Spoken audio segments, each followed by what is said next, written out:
My position is producer. It's my official title.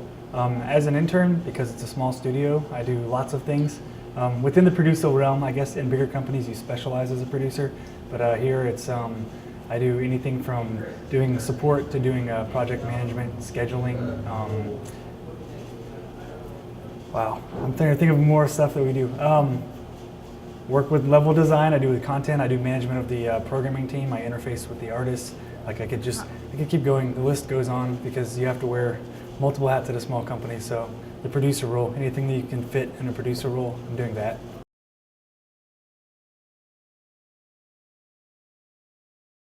Well, the first thing, since I got appointed as the point of contact for the business partners here at 360 Ed, so the first thing I do is come in the morning and sift through all of my emails that I got from the previous nights and start making a list of the things that I have to do for the day.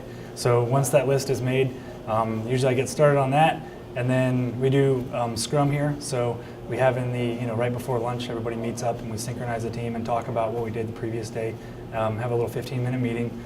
And then from there, in the afternoons, I do support with students and teachers. So I usually have support calls in the afternoon that I'm helping students with and doing bug tracking and metrics tracking for that. And then by the afternoon, whatever didn't get done on the list that I put on that morning, I try to knock that off, and then usually it doesn't all get done, so it carries over to the next day. So there's never a dull moment here at 360.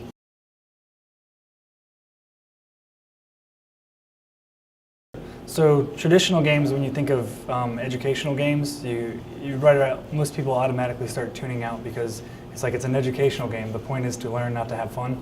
So we're trying to break that stereotype using immersion to get the student in the game. So most educational games that you see that are on the market now are not full 3D.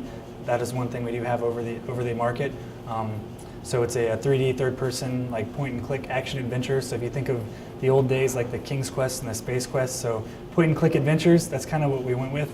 So the idea is using brain-based learning is the template, and within brain-based learning, immersion is one of the key features of that says if you can immerse a student into the material, then they'll absorb more and they'll be able to take more in. So that's the idea. And there's been, prior to me getting here, the reason this business got set up was there was statistics and lots of things done and tests to prove that students were being more immersed using this type of learning rather than traditional textbooks and chalk, blackboard.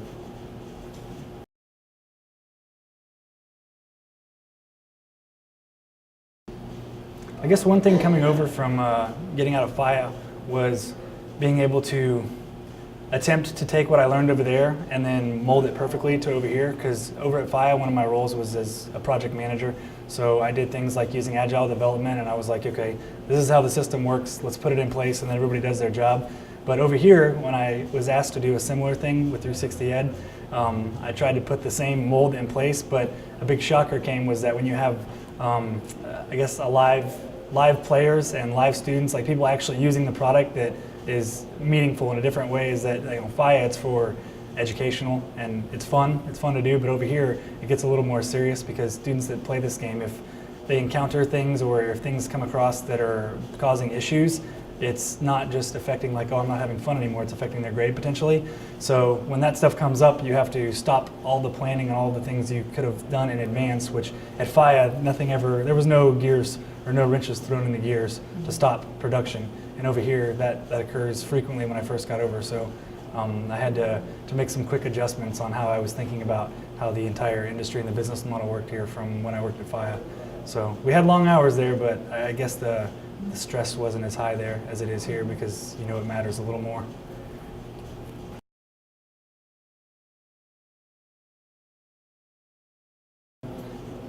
I guess I could say more that 360 Ed kind of chose me because I interviewed with other companies, and if I had got the positions at a couple of the other ones like the Bethesda and the EA, I more than likely would have took them because at the time I guess you could say I was a little more naive, not knowing. I just see the big name and flashing lights, Bethesda, EA, and that's where I wanted to go.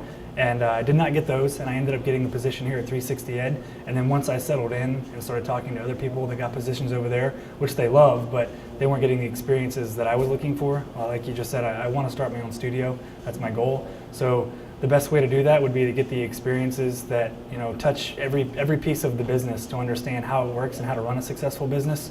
Where at the bigger companies, they're very set in their ways. They know how to do things. They've been doing them right for a long time. So if I get a position over there, like some of my other classmates did, you're in a way put in a small box where they won't let you make mistakes because this is how things are run, and they don't want you messing up multi-million-dollar projects. Where over here, I mean, it sounds funny to say, but I get the freedom to make those mistakes if I want, and that's how you learn. That's the best way to learn, is from your mistakes.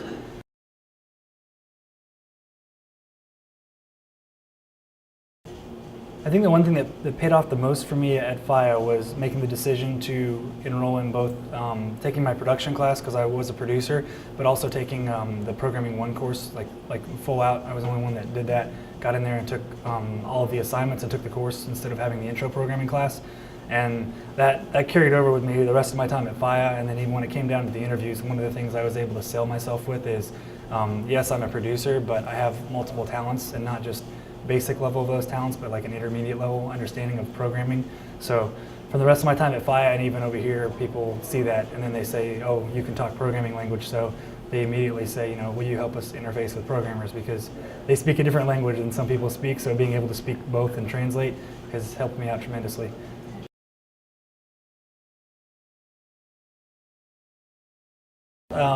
Being here at 360 Ed, being a small studio and them having big goals for expanding, the best case scenario would be that 360 Ed blows up, gets huge, and then it becomes a world name like Microsoft, everything else. Like when you think of educational games, you think of 360 Ed. So that way, as a testament to me opening my own studio, I can point at and say, yeah, I was a part of making that what it is.